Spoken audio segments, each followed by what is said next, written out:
Ariifataan horii gataa kan jedhaniin ta'e.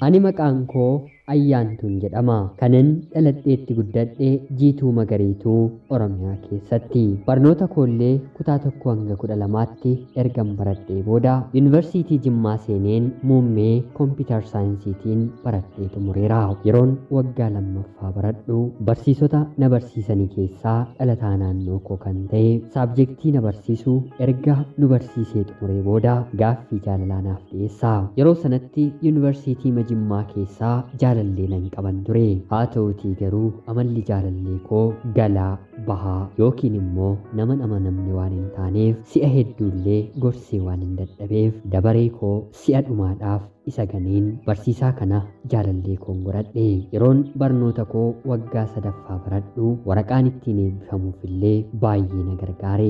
Akkuma inni na barbaadu ture dipaartimentii sana keessaa booddee isaa kan dhufe barsiisaan na barbaadni ture. Haa ta'utii garuu isa lammataaf deebii lakkii waan hin deebiseef barnoota koo irratti illee dhiibbaa narratti uumuu yaalee booddee irratti gargaarsa jaalallee koo fi sagalee waraabamee dhaabbata teleekoominikeeshinii irraatii fuudhameen nagaadhaan baruma sana eebbifamuu danda'eera.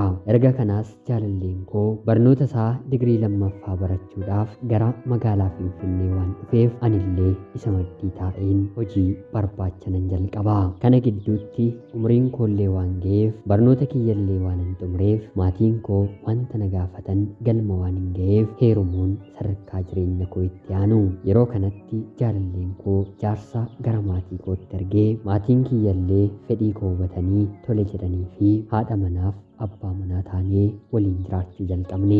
Abbaan manaan koo barnoota baratu kana keessatti piroogiraamingii yookiin immoo afaan kompiitaraan barreessuu hedduu danda'a. Sababa kanaaf ijji isaa al takkaaf illee laaptooppii yookiin immoo kompiitara isaarraatii hojjettee anaanillee yeroo ilaaltu hin qabdu.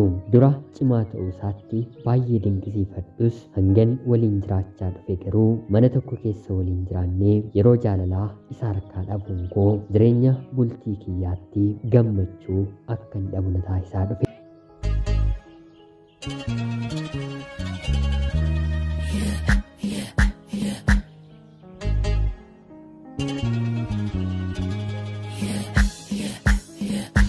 Yeroon dhimma kana kaasuu fi hangan xumura qofaatti naaf obsi sanaan booddee hanga barbaaddetti yeroo siif hin kennaa jedhee na sossobata.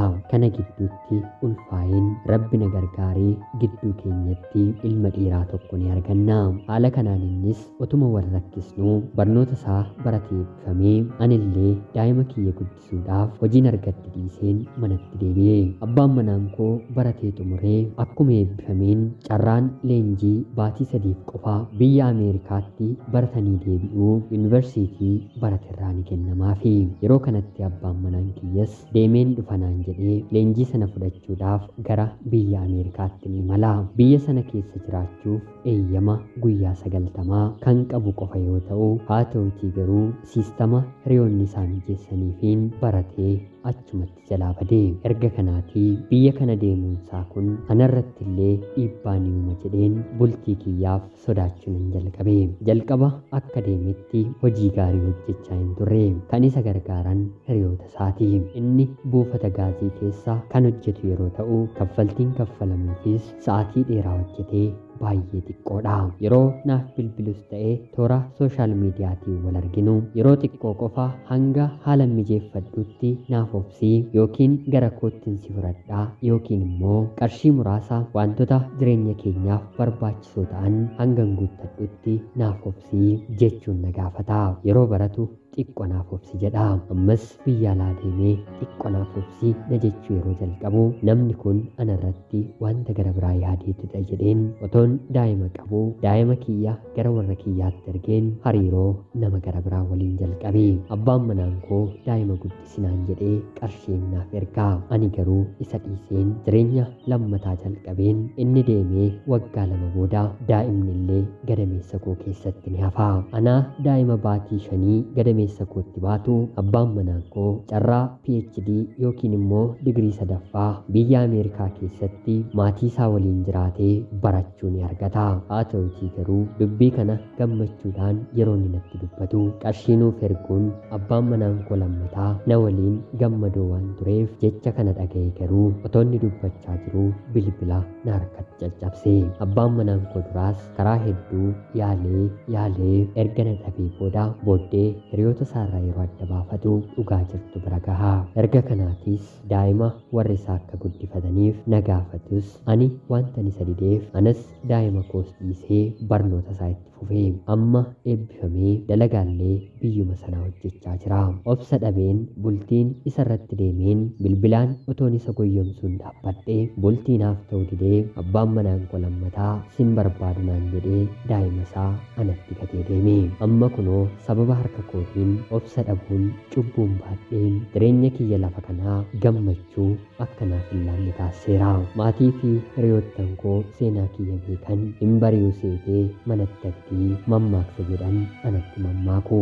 Ofii jireenyaaf abdii kutadheera malee ammallee bultii sadaffaa dhaabbachuuf daandiirran jira.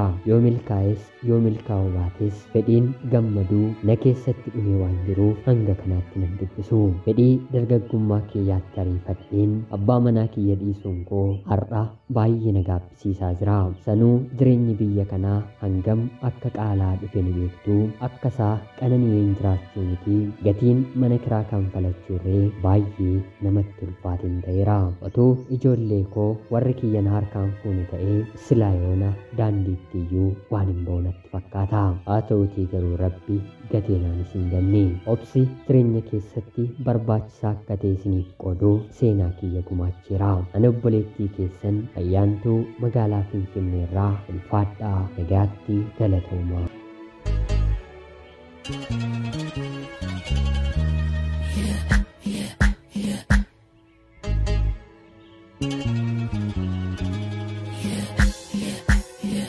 Yooyyaa shamaa akkam jirtu kabajamtootaaf hordoftoota qophii Oromiyaa 24. Egaaf jaalalli tokkummaan bakka jirtan hundaatti hunda keessaniif yaadu jecha guyyaa har'aallee xalayaa obboleettiin keenya ayyaantuun nuuf ergite isiniif dubbiseen hin ka'a. Akka isin irraa barattaniif hubannoo cimaa irraa argattan homaa shakkii tokkollee hin qabu. Obboleettii keenya ergaa kee kana nuuf qooduu keetiif guddaa galatoomisiin jecha kabajamtootaaf hordoftoonni qophii Oromiyaa 24 illee yaada jajjabinaa silaa obboleettiin keenyi takka dogongorteetti akka dogongortellee beekte waan nutti himattee jirtuuf kana booddee gara fuulduraatti ammallee jireenyaaf abdii otoo hin kutatiin akkamittiin akka jiraachuu dandeessu yaada poozitiivii ta'e qoodaatii jecha qophiin guyyaa har'aaf isiniif qabadhee dhiyaadhe kan fakkaatti. Haga yoonaatti nu dhaggeeffachaa turuu keessaniitiif guddaa galatoomaa isiniin jechuun barbaada. Laayikii fi sheer gochuun illee akka na deeggartan kabajaan isin gaafachaa akkanumallee namoonni chaanala keenyaaf haaraa taatan anaa dhufu kun Oromiyaa 24 guyyaa guyyaatiin xalayaa jaalalaa fi seenaa jireenyaa nama barsiisuuf bashannansiisuu dandeessaniif qabachuu waan dhiyaattuuf isinillee sabskiraayib gochuun maatii keenya erga taatanii booda xalayaa jaalalaa yookiin seenaa jireenyaa nama barsiisuuf bashannansiisuu danda'u qabaattan karaa telegiraamii karaa lakkoofsa bilbilaa kiyyaa duwwaa 937 naaf erguun irratti hirmaachuu dandeessu. Qopheessuuf qindeessuun isin waliin kanan ture ani gammachiista shoomeeti. Qophii gara biraatiin guyyaa boree hanga walitti deebinutti bakka jirtan maraan turtii gaarii isiniif hawwaa horaa bulaa.